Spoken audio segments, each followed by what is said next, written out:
Barek.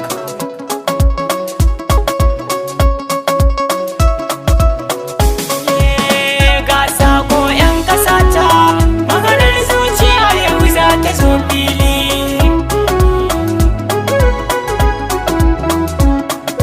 ‘Yan ƙasa ta, ku saurare ni.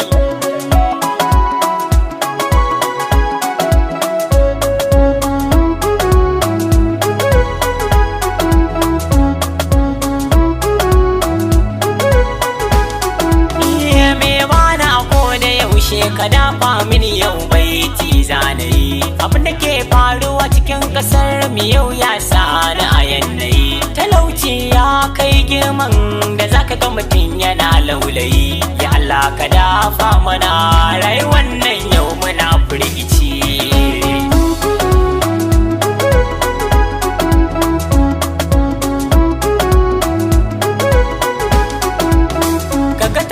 Ya kai yaro karami ne zai zare ma wuka ka bashi kuɗi ko wayar ka in kaki sai ya ɗauki ranka abin na faruwa safiya dare koma ana famarka masifa ce ta zo mana ya Allah kawo sauki gare mu.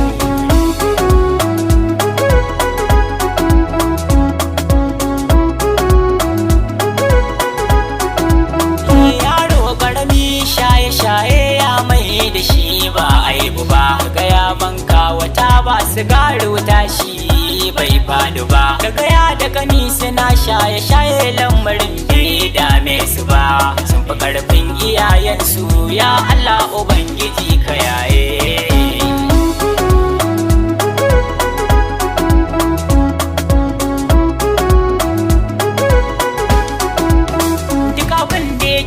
Faruwa samsam kwa ba laifin iyayensu su sun ba su tarbiya sosai kuma sun ɗauka suna bin su talauci ne yake sa wa'yansu suke shaye-shaye cikin su laifin nan na waye amsan nan na gare ku jama'a.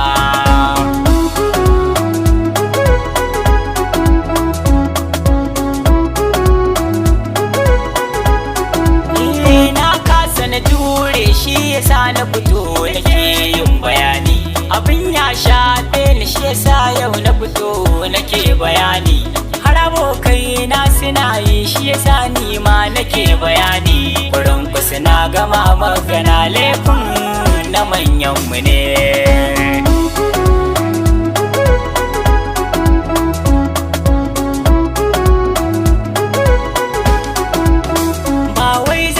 Shiru bane ba dan ban da abun fada lokaci ne ba za ya kai ba amma wata ran za na fada abin na ci na yana baki na kuma hakan zan jaddada faruku fadar gaskiya yau ma na fara fada na